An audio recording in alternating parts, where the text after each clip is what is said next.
exercise, this pursuit of health over the years, and this pursuit of fitness have gotten cross-wired. Yeah. It's become more of a dick swinging contest. Yeah. I'm sure you're a male, right? Yeah. How big is your bench press? Right. How fast can you run the 40? And, I won't give the rest of it Right. just to keep it a little more grounded. But, Yeah. the male psyche. But even we've got so many masculinized females in the exercise community. They're just guys with tits. And they suffer the same problems, except their bodies aren't designed for that. When a woman starts dropping down, around 13% body fat, she usually starts to have a collapse of her menstrual cycle and hormonal dysregulation. And I've worked with countless numbers of them. And I think this, what I'm saying is that a lot of the kind of the exercise consciousness today is how badly can you torture yourself? Exactly. And if you're not really in pain, then you're a pussy and you're not really exercising. So, you're not in my club. Exactly. And then even apart from that, it's the relationship with that form of masochistic exercise is in many cases a compensation because I went out and had pizza last night. Well, it is. There's this intimate tie to lifestyle that's a negative connotation. It's a negative relationship. They're negotiating with God for the sin. That's exactly what they're doing. Yeah. And so whether you go to the gym or you don't, there's like guilt, shame, very negative energy. So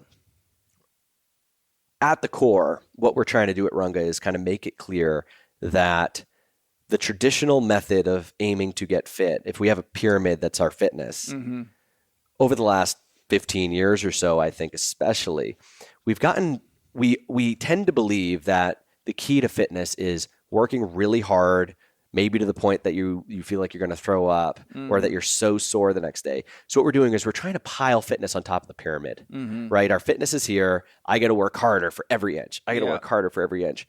When it comes to mitochondrial optimization or fat adaptation and intermittent fasting, which is another component that Runga condones. We don't make it mandatory if people don't want intermittent fast, but we make it a safe place for them to get into that or start with a fatty coffee or something.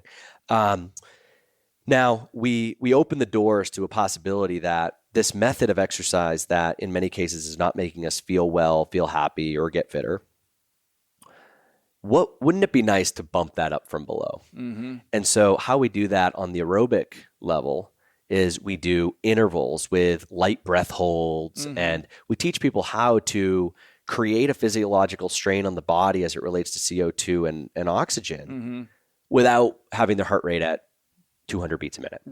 Right. So we're kind of building this base. And when people leave a workout at Runga, it's closer to a work in.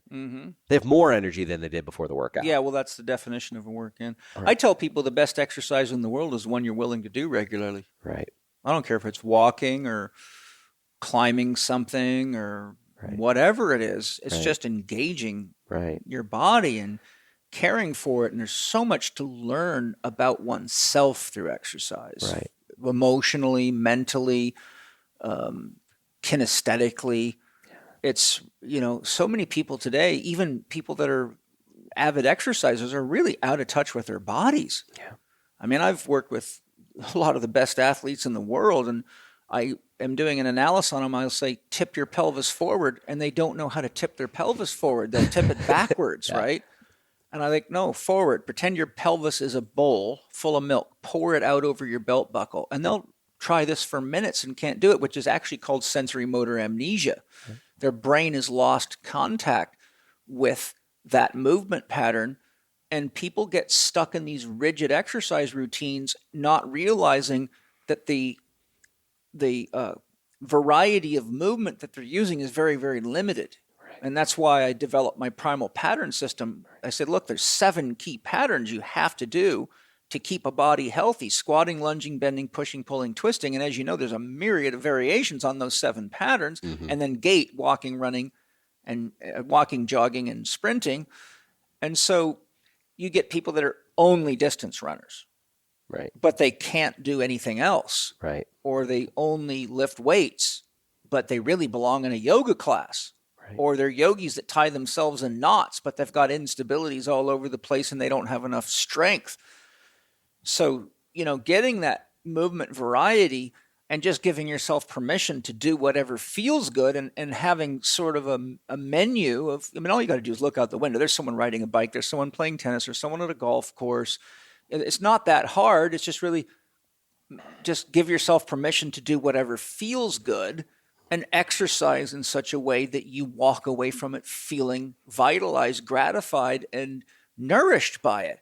Right. But one of the most common comments I used to get when I owned and worked in physical therapy clinics is that people would come in. One of the first things they would say to me is, "You're not going to make me exercise, are you? I hate exercise." I say, "Well, you just don't understand how to use exercise then." Right. You know, so it's great that you're teaching people how to engage themselves through movement. So it's not only mitochondrial optimization, it's really body, mind, spirit optimization.